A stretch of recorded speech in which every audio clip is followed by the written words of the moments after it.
के पास। अब वहीं के आसपास आश्रम था, वहाँ से गौरवमुख जाता है, हस्तिनापुर राजा से कहता है, और राजा सुनते हैं और फिर वहाँ से उठ करके फिर वो मेरठ में जाकर के कथा सुनते हैं। क्या यह दिन समय नहीं लगा होगा? ये सब समय लगा होगा, जाने में, संदेश कहने में, घर से राज्य से वहाँ पर गंगा के तट पर परीक्षित को आने में सब समय लगा होगा। इसलिए हम छोटा सा एक अपनी व्याख्या बनाए हैं।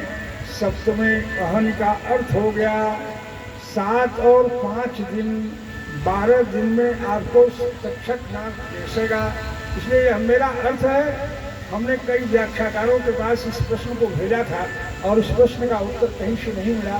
क्या 5वें दिन तक्षक के डसे जाने का, तक्षक से डसे जाने का परीक्षित को ऐसा प्रमाण सत्य है? तो हम समझते हैं कि नहीं, ये 12वें दिन के लिए कृत्य था। अच्छा भाई, राजा परीक्षित सोचते हैं कि मित्र बालक के द्वारा मुझे श्राप मिला है, और ऐसा घर जाकर के गौरवमुख के पहले पहुंचने के पहले वो भी सोचते हैं कि आज मुझसे बहुत बड़ा अपराध हो गया। जैसे ही मुकुट उतारते हैं ना, वैसे ही ज्ञान खुल जाता है। और उस समय पश्चाताप करते हैं, क्या कहते हैं, अद्य राज्यम ब्रह्म पुराण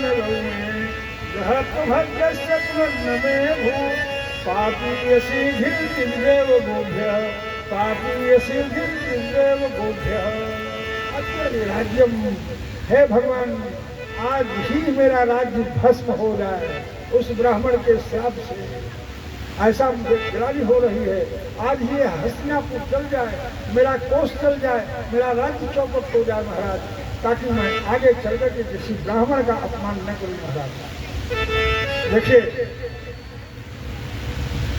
ब्राह्मणेतर लोग विद्वान हो गए हैं, थोड़ा हम लोगों पर आरोप लगाते हैं कि ब्राह्मण लोगों ने अपने लिए सुरक्षा कवच बना रखा है। हम इस बात से थोड़ा सा यह इनकार करते हैं कि ब्राह्मण अपने वैदुष्य के बल पर, अपने परिश्रम के बल पर समाज की रक्षा करता है। उनको ऐसा नहीं कहना चाहिए। और ये जो भागवत की कथा है, सभी वर्णों को ये सुनने के लिए बनाई गई है। यह नहीं सिर्फ ब्राह्मण के लिए, और ब्राह्मण के द्वारा यह कथा लिखी भी नहीं गई है। इसके लेखक दूसरे कोई है, रचयिता दूसरे कोई है। अच्छा भाई, गौरवमुख का संदेश सुन करके राजा परीक्षित राज्यपाट को, अपने लड़के को पहले राज्याभिषेक कर चुके थे, और सोचे कि अब हम चल रहे हैं, अभी मेरे मरने का 7 दिन बाकी है, 7 दिन में हम कुछ यज्ञ तपस्या त्याग करेंगे। ऐसा विचार करके गंगा के किनारे पर चलने लगे। जब चलने लगे, आज हम गंगा में ही, गंगा के घाट पर ही आमरण अनशन करते हुए प्राण का त्याग करेंगे। एक बात और समझो, एकाग्यास ऐसा भी कथा कहते हैं कि हमारी भी मृत्यु 7 दिन में है। 7 दिन को, अरे रविवार से लेकर के शनिश्चर तक गंगा लोग 7 दिन में है। किसी की मृत्यु इसके बाद तो होती नहीं। इसका सप्तमे कहने का अर्थ यह हो गया कि सोमवार, मंगल, बुधवार इत्यादि को ही मृत्यु होगी, और कोई दूसरा अर्थ नहीं। लेकिन गौरवमुख का जो श्राप था वो सप्तमे अहन का अर्थ 12वें दिन के लिए है मेरे हिसाब से। अच्छा भाई, अब चारों ओर ये बात फैल गई। राजा परीक्षित आमरण अनशन करने जा रहे हैं, उनको ब्राह्मण के बालक के द्वारा श्राप लगा हुआ है। तब ऐसा सुन करके तत्रो जगमुः भूनं पुराणाम महानुभावः व्यास शिष्या प्रायेण तीर्थाभिगमाभिदेशै स्वयं हि तीर्थानि पुनन्ति सन्तः, स्वयं हि तीर्थानि पुनन्ति सन्तः। अरे महाराज, जैसे ही तत्रो जगमुः भूनं पुराणाम, जैसे ही सुने हैं कि सब आमरण अनशन करने के राजा परीक्षित चलते हैं, वहाँ पर सभी ऋषि महात्मा सब लोग चलने लगे। और उनके आने से, ब्राह्मणों के आने से, वो जो गंगा का तट था वो तीर्थाभिगमाभिदेश स्वयं ही तीर्थानि पुनन्ति सन्तः, वहाँ पर स्वयं तीर्थ चले आते हैं, जहाँ पर ब्राह्मण लोग इकट्ठा हो जाए, जहाँ पर संत लोग इकट्ठा हो जाए, वहाँ पर धर्म स्वयं चला आता है। अच्छा, उस सभा में भैया देखिए कितने लोग आते हैं।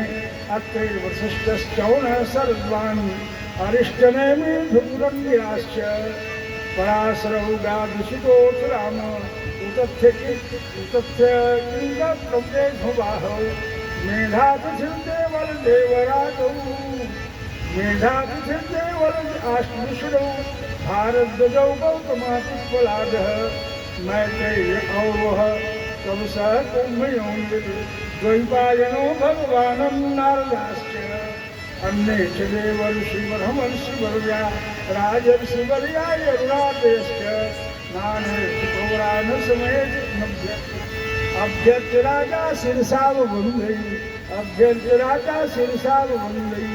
कितने मुनि लोग आए हैं, आपके कान में जिन मुनियों का नाम पड़ा इससे ही आपका कान पवित्र हो जाएगा। सभी ऋषियों को राजा ने प्रणाम किया। राजा परीक्षित बोलते हैं, भगवान हम तो राजकुल में पैदा हुए हैं, क्षत्रिय कुल में पैदा हुए हैं, ब्राह्मणों के पात्र छालन से दूर हो गए थे महाराज। आज मेरा सौभाग्य है कि ब्राह्मण के श्राप से इतने महापुरुषों का दर्शन हो रहा है। अहो वयं धन्यतमान प्राणाम महत्मानुग्रहण्य श्रीरा राज्यां कुलं ब्राह्मण पाद शौचात् दूराद् विशिष्टं वदगर्ह्य कर्म दूराद् विशिष्ट गर्ह्य कर्म। महाराज मैं इस निंदित कर्म इस उत्तम कर्म से वंचित हो गया था कि मैं सभी संतों महात्माओं का दर्शन कर लेता। महाराज बड़ी कृपा हो गई और सब लोग दर्शन दे दिए हैं। इस प्रकार से ज्ञापन करते हुए सभी ऋषियों मुनियों से प्रार्थना किया है, महाराज हमको जरा सा एक बात बताइए, जिस आदमी की मृत्यु 7 दिन के अंदर होनी है उसको महाराज क्या कर लेना चाहिए उसे मोक्ष प्राप्त हो जाए। ऐसा 2 प्रश्न उन्होंने पूछा है। देखिए दोनों प्रश्न जो है, मृणान को क्या करना चाहिए, जो मरणासन्न है उनको क्या करना चाहिए, और जीव को सदैव क्या करना चाहिए। जैसे हम लोग जीव हैं तो हमको अनुरोध क्या करना चाहिए, लगातार हम क्या करें, और जब मरने की बात आ जाए तब क्या करना चाहिए। 2 प्रश्न पूछे। ऐसा पूछते हुए लेकिन अब सब लोगों ने, किसी ने कहा, जैसे छोटे हम पंडित थे ना तो हमको कुछ आता जाता तो थे नहीं, हाँ इसलिए हमने क्या कहा, ऐसा करिए दुर्गा सप्तती का पाठ कर दीजिए तो उधर से उत्तर मिला, रे चुप रहो, 9 दिन का पाठ होगा, 7 दिन का लफड़ा है और तुम 2 दिन कहाँ से खींच के लाओगे। हमने कहा नहीं महामृत्युंजय जब करा दो। बोले 41 दिन का यह यज्ञ चलेगा तो 41 दिन कहाँ से खींच के लाओगे। अच्छा जिसको कुछ नहीं आता तो खूब बताने लगा कि ये करिए ये करिए। इसी बीच में क्या हुआ देखिए, तत्राभवत् भगवान व्यास पुत्रो यदृक्षयागात् मनुमोक्षः अलक्ष्यलिङ्गौ निजलाभपुष्टौ भूतस्य बालैरवधूतवेषः।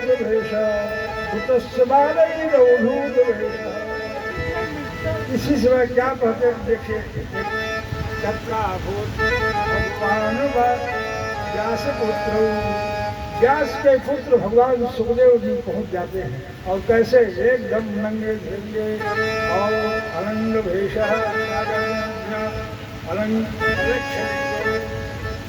बस इत्यादि से एकदम हीन है और उनको देख करके लेकिन एक बात समझो भाई, अवधूत भेष बनाए हुए है और लेकिन चेहरे पर क्या तेज था, एकदम चेहरा उनका चमक रहा था। अतिथि रूप में आए हुए सुखदेव भगवान का अभिनंदन करते हैं और उनके ऊंचे आसन पर बैठा देते हैं और एक प्रश्न पूछते हैं, महाराज हम सभी मुनियों से सभी प्रश्न को पूछे हैं, हमको उत्तर नहीं मिला है। महाराज एक प्रश्न मेरा है। क्या प्रश्न है, बरीयाने इसके प्रश्न तो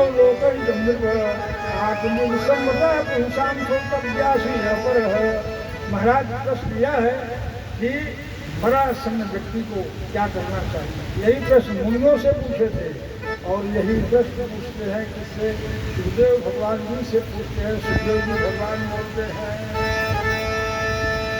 महाराज देखिए तुम भागवत की कथा सुनो और भागवत की कथा मैंने अपने पिताजी से सुनी है। इस भागवत की कथा सुनने से हम आपको मोक्ष हो जाएगा। खटवांग ऋषि जो है 1 मुहूर्त 24 मिनट में भगवान का स्मरण करके और वो मोक्ष को प्राप्त हुए हैं। श्रीमन नारायण नारायण नारायण, श्रीमन नारायण नारायण नारायण, श्रीमन नारायण नारायण नारायण, श्रीमन नारायण नारायण,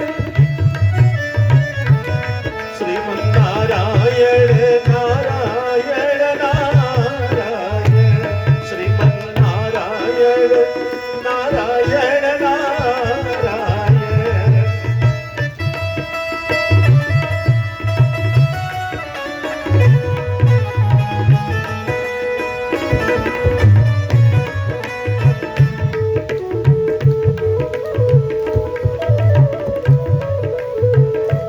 भजमन नारायण नारायण नारायण, जपमन नारायण, श्रीमन नारायण नारायण नारायण, श्रीमन नारायण।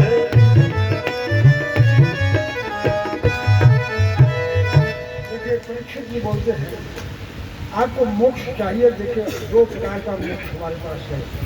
एक सद्योमुक्ति है, यह अपने प्राण को ले जा करके खींच करके ऊपर ब्रह्मलोक तक पहुंचा दीजिए और आपको मुक्ति मिल जाएगी।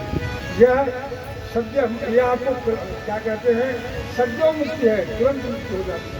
और नहीं तो ये पीछे सुषमा नारी है, इसमें जो एक हमारा पंच तत्व है, जल पावक गगन समीरा, गगन समीरा, पंच रचित यह अधम शरीरा, चित जल पावक,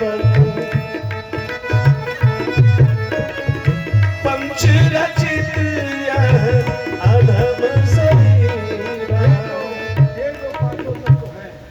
ये पांचों तत्व क्रमशः एक दूसरे में विलीन करते हुए और तेज के साथ ले जा करके ये ले जाओ कहाँ तक, यहाँ तक ले जाओ और इसके पश्चात यह महत तत्व में मिलाओ, महत तत्व को प्रकृति में मिलाओ और फिर प्रकृति को यह ईश्वर में मिलाओ, भगवान के पास समर्पित कर दो। यह इससे भी एक मुक्ति हो जाएगी। यह सब कठिन योग है, यह योग शास्त्र का विषय है, हम लोग नहीं कर सकते हैं। फिर भगवान सुखदेव जी ने बोला है एक मुक्ति का साधन और है, कौन है? भक्ति है।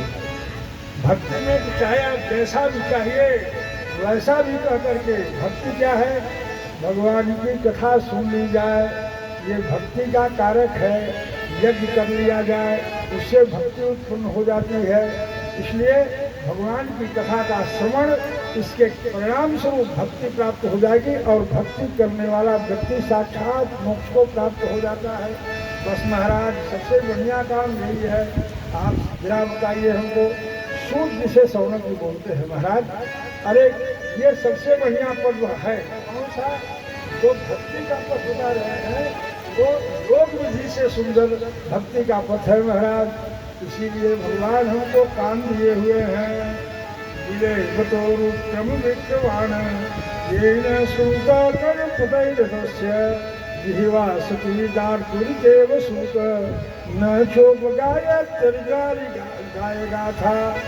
सुनो क्या भगवान की कथा और सौनक जी बोल रहे हैं महाराज कथा को ही सुनाइए, इससे भक्ति उत्पन्न हो जाएगी, हम लोगों को मोक्ष हो जाएगा। इसीलिए भगवान कथा सुनने के लिए काम दिए हैं। और जो कान कथा नहीं सुनता है वह कैसा है? वह अहिंसा समान है, वो क्या कहते हैं सबके दिल के समान है। और बरहा ही देते नयने पादौ निरांतम भाजौ क्षेत्राणि नानुमतौ हरेर्यौ। बरहाई देते नयनम, जो कहीं मंदिर में जाते हो भगवान का दर्शन नहीं करते हो तो आंखें क्या हैं?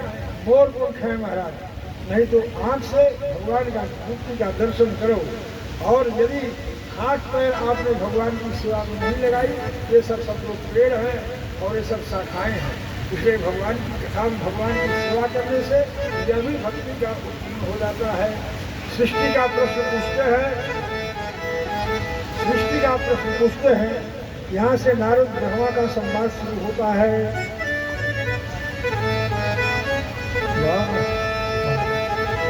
देखिए, सृष्टि के विषय में 3 व्यक्तियों ने कथा सुनी है, पूछी है।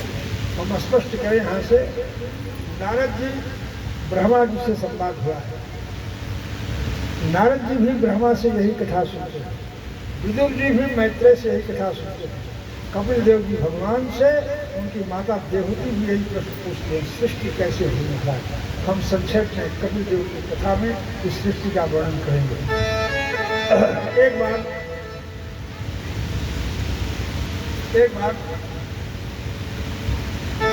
राजा परीक्षित ने पूछा, हे ब्राह्मण सुखदेव जी भगवान, आप हमको यह बताइए कि यह कहा जाता है कि यह जो जीव है यह ईश्वर का अंश है,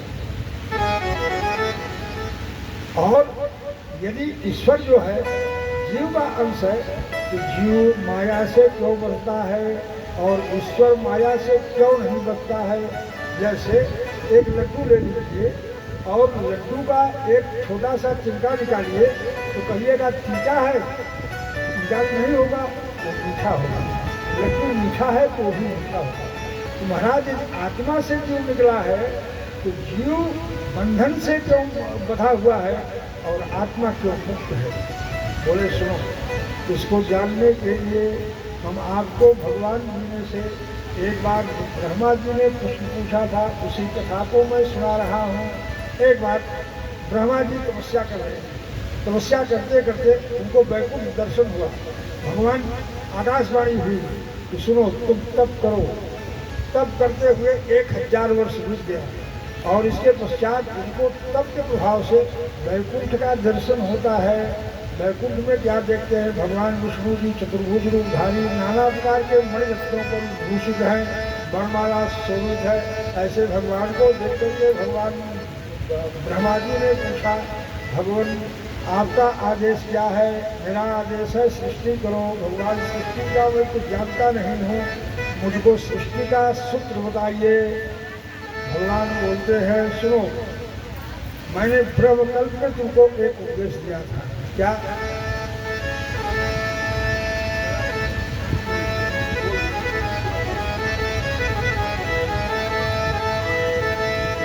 हरिओम। श्री कृष्ण गोविंद हरे मुरारे, हे नाथ नारायण वासुदेव। श्री कृष्ण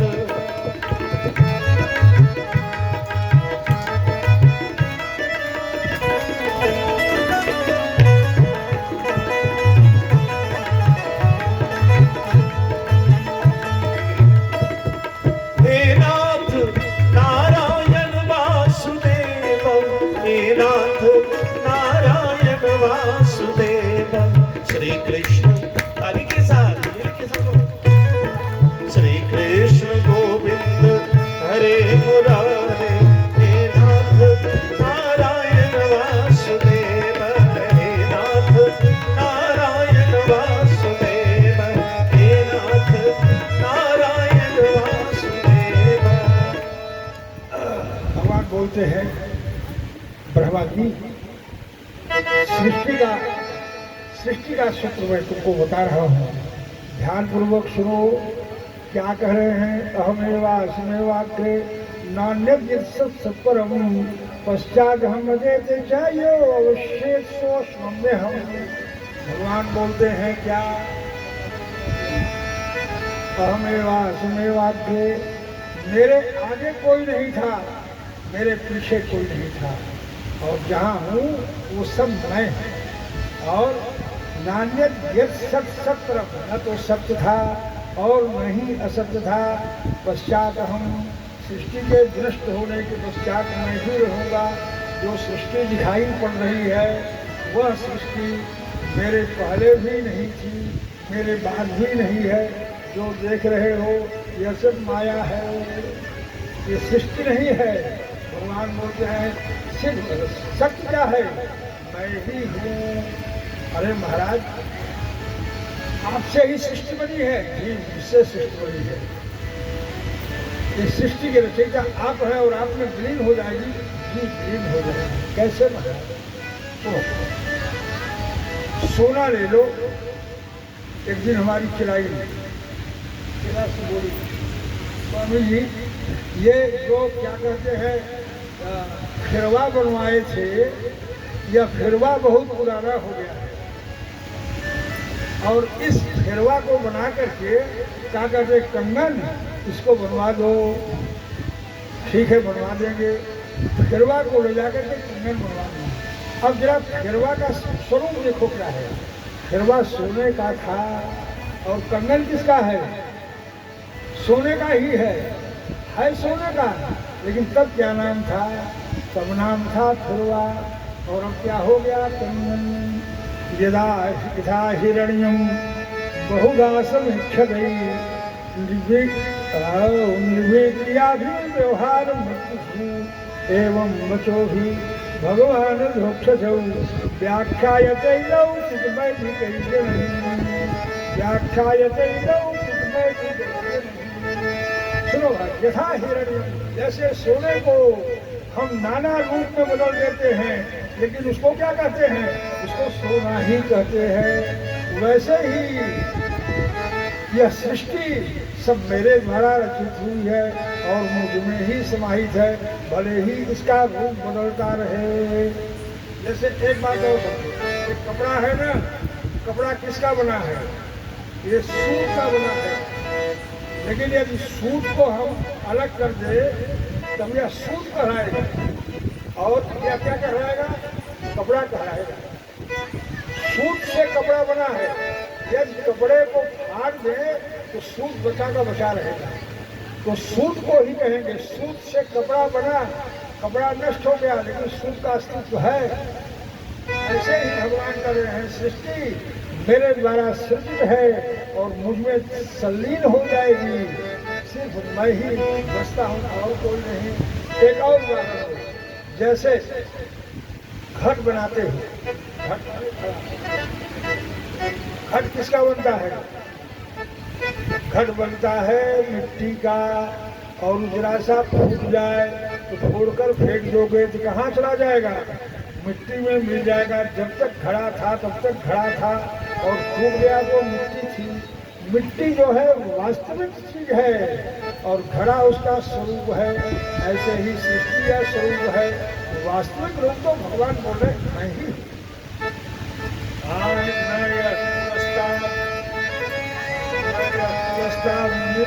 पश्चात मध्य भूतम प्रसद्धम परेण यद्वत् तदैव तस्यादिति मे मनीषा तदैव स्यादिति मे मनीषा। भूतम प्रसद्धम परेण यद्वत् तदैव तस्यादिति मे मनीषा।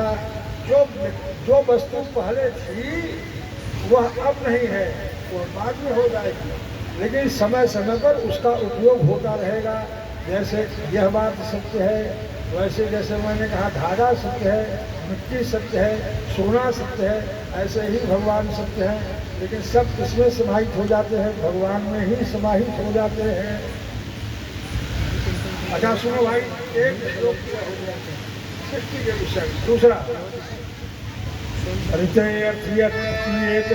न प्रतीयेत चात्मनि तब विद्यादात्मो माया था भासो यथा तमः यथा भासो यथा तमः। ऋतयर्थ प्रतीयेत न प्रतीयेत चात्मनि, जो आपको सत्य दिखाई पड़ रहा है वह सत्य नहीं है, और जो नहीं दिखाई पड़ रहा है वह सत्य है।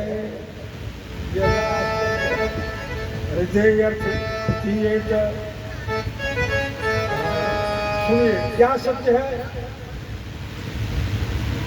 जैसे आप देखते हो ना, आकाश में एक चंद्रमा है, लेकिन जो क्या कहते हैं चौथ याद देखते ना, करवा चौथ हम देखते हैं, तो करवा चौथ के दिन सब लोग क्या चलिए हाँ चलने चलनी में लेकर के सब लोग चंद्रमा को देखते हैं। तो कितने चंद्रमा हैं, सब देख रहे हैं कि हे चंद्रमा, आप मेरे पति के शरीर पर शीतल किरणों का, अमृतमय किरणों का वर्षण कीजिए ताकि हमारे पति की शतायु हो जाए, 100 वर्ष किए। तो कितने चंद्रमा हैं? चंद्रमा एक हैं, लेकिन 60,000 स्त्रियां अपने अपने ऐनक में चंद्रमा देखती हैं। यह जो 60,000 स्त्रियां चंद्रमा देख रही हैं वो असत है। सत्य क्या है? एक चंद्रमा है, एक बात। और देखो आकाश में जो चंद्रमा है उस चंद्रमा में गति विज्ञान के दृष्टिकोण से है, लेकिन वो चंद्रमा आपको स्थिर दिखाई पड़ रही है। लेकिन जरा उसी चंद्रमा का आप पानी में देखो और पानी को उस पानी को हिला दीजिए तो चंद्रमा क्या होगा? चंद्रमा हिलने लगेगा। तो क्या आप पानी में जो चंद्रमा देख रहे हो, हिला रहे हो, वो आकाश की चंद्रमा हिल रही है क्या? नहीं, वो आकाश की चंद्रमा नहीं हिल रही है, हिल रहा है आपके क्या कहते हैं जल में जो प्रतिबिंब चंद्रमा का पड़ रहा है वो हिल रहा है। यह सत्य नहीं है। जो हिल रहा है वह सत्य नहीं है। सत्य कौन है? जो हिल रहा है। इसीलिए सृष्टि यह मुझसे है और सृष्टि फिर मेरे लिए संगीन हो जाएगी।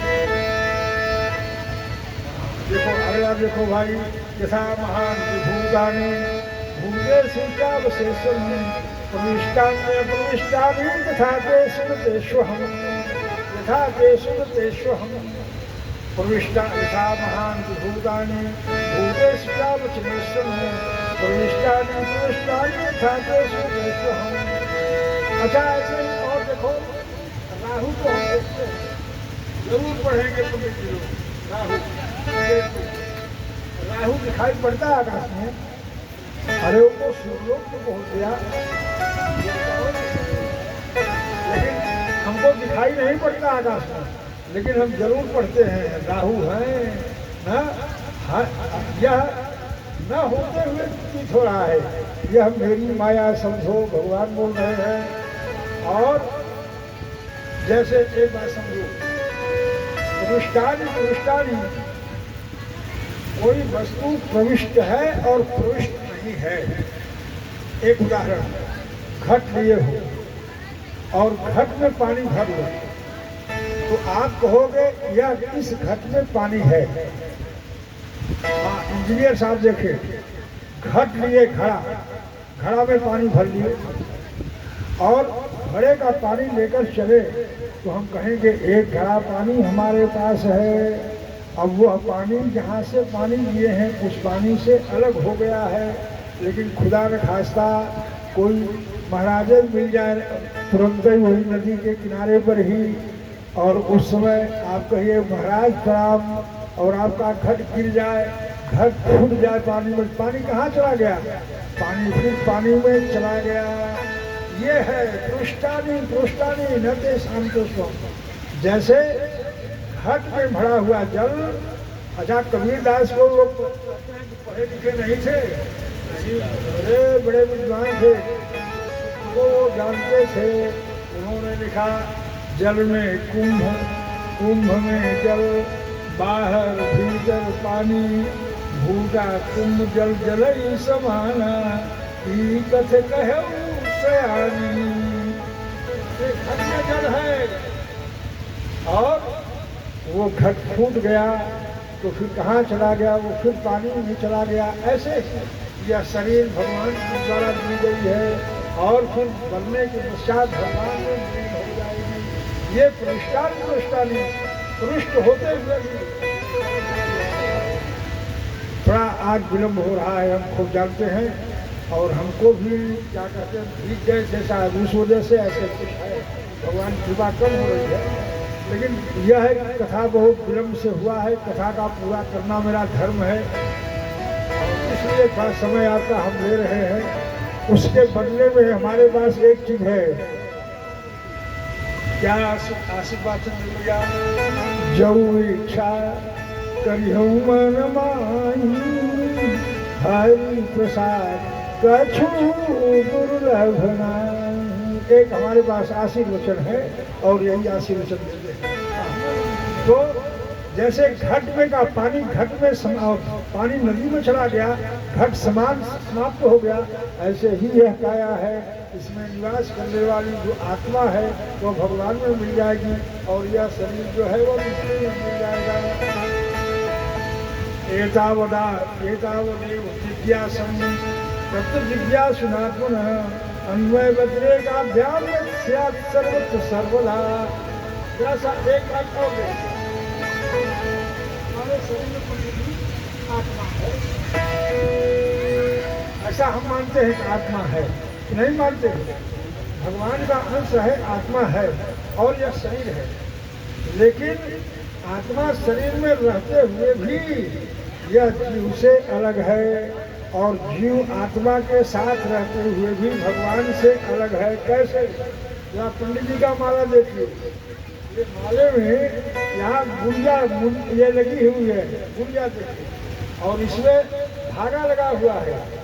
धागा अन्वय व्यतिरेकाभ्याम, एक कारण है और उस साधन से उसका संबंध है। कठिन हिंदी है, हम समझते हैं, लेकिन उसका सरल हिंदी सुनो। ये मनिया जो है धागे में पड़ी हुई है, लेकिन मनिया धागे से पृथक है। और यह भी कहोगे मनिया धागे में पड़ा हुआ है, यदि इस धागे को निकाल दिया जाए तो मनिया क्या हो जाएगी? अलग हो जाएगी। धागा क्या होगा? यह अलग हो जाएगा। तो जैसे माला बना हुआ है, माले में, इस माला में मनिया भी है, धागा भी है, दोनों एक दूसरे के साथ हैं भी और नहीं भी है। जब छिद्र में से इसका स्पर्श जा रहा है तो छिद्र में वायु भरी हुई है, धागे का स्पर्श मनिया से नहीं है, लेकिन आधार मनिया का धागा है। उसी प्रकार से इस शरीर में आत्मा निवास करती है और यह शरीर उस आत्मा से बधी भी है और नहीं बधी है। जब तक जिंदा है तब तक बधी हुई है, तब तक मुझे भगवान का स्मरण करना चाहिए। इस प्रकार से भागवत का उदाहरण है। भागवत की कथा भगवान ने संक्षेप में सुना दी। अच्छा सुनो भाई, एक समय ब्रह्मा जी प्रजा के कल्याण करने के लिए यम नियम का अनुष्ठान कर रहे थे। इसी समय नारद जी क्या कहते, ब्रह्मा जी तपस्या कर रहे थे। तो ब्रह्मा जी तपस्या कर रहे थे, नारद जी पहुंचे। नारद जी पहुंचे और पिताजी से पूछे, पिताजी आप क्या कर रहे हैं? अरे मैं भगवान की स्तुति कर रहा हूँ, हमको सृष्टि करना है। इस प्रश्न के बाद का इसका उत्तर फिर आगे चल करके कल सुनने को मिलेगा। आज कथा का यहीं पर विराम दिया जाता है। श्रीमन नारायण नारायण नारायण। हरिओम। एक भजन हम निवेदन करेंगे संगीताचार्य जी से, आज उनको भी कम आनंद आया। एक भजन इनसे निवेदन करेंगे कि आप लोगों को सुनावें।